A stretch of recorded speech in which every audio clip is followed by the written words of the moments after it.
যে ছবি আপনাদের দেখাবো, এসএফআই এর বিকাশ ভবন অভিযানকে কেন্দ্র করে উত্তেজনা।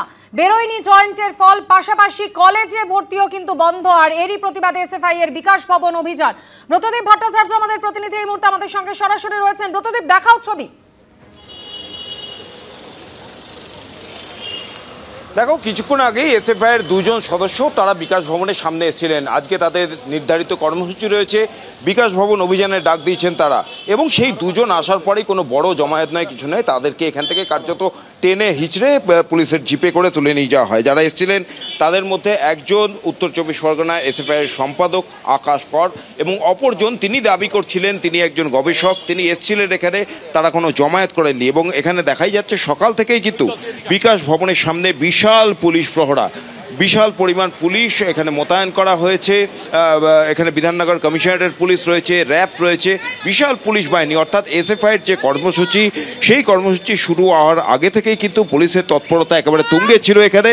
এবং দেখা যায় যে এসএফআইয়ের দুজন সদস্য, কোনো জমায়েত নয়, দুজন সদস্য তারা বিকাশ ভবনের সামনে আসলেই কিন্তু পুলিশের সেই তৎপরতা কার্যত টেনে হিচড়ে তাদের এখান থেকে তুলে নিয়ে যান তারা। এবং বারবার এই এসএফআইয়ের সদস্যরা তারা এটাই প্রশ্ন করতে থাকেন যে এখানে বড় ধরনের কোনো জমায়েত হয়নি, তারা শুধুমাত্র এসেছিলেন এখানে যারা আধিকারিক রয়েছেন তাদের সঙ্গে কথা বলতে, তাদের কি কারণে আটক করে নিয়ে যাওয়া হয়েছে।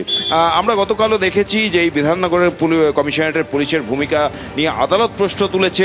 শিক্ষকদের যে চাকরিহারা শিক্ষকদের আন্দোলন, তাদের একজন সদস্যকে গ্রেপ্তার করা হয়, পরবর্তীতে তিনি জামিনে পেয়ে যান। স্বাভাবিকভাবেই আজকে এসএফআইয়ের এই কর্মসূচি শুরু হওয়ার আগে থেকে পুলিশের এই তৎপরতা নিয়ে কিন্তু এসএফআইয়ের সদস্যরাই প্রশ্ন তুলছেন।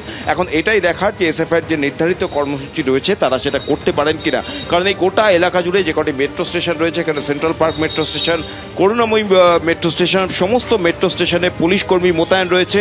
এবং সকাল থেকেই দেখছি যে শুধু এই যে এসএফআইয়ের কর্মসূচি নয়, এছাড়াও আরও একাধিক কর্মসূচি ছিল, শিক্ষা চাকরি প্রার্থীদের কর্মসূচি ছিল, তাদেরকেও কিন্তু সেই মেট্রো স্টেশনে নামার সাথে সাথেই পুলিশ এখান থেকে আটক করে নিয়ে যাচ্ছে।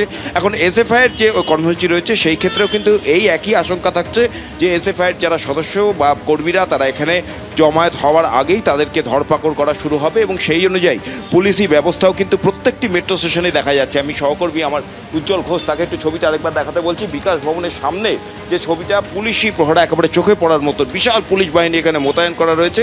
এবং যা বডি ল্যাঙ্গুয়েজ পুলিশের দেখা গেল যে এসএফআইয়ের সদস্যরা একজন দুজন আসতেই তারা কিন্তু ধরপাকড় শুরু করে দিয়েছে। স্বাভাবিকভাবেই আজকে এসএফআইয়ের এই যে কর্মসূচি, সেই কর্মসূচি নিয়ে উত্তপ্ত পরিস্থিতি যে হয়ে উঠবে তা কিন্তু শুরু থেকেই বোঝা যাচ্ছে।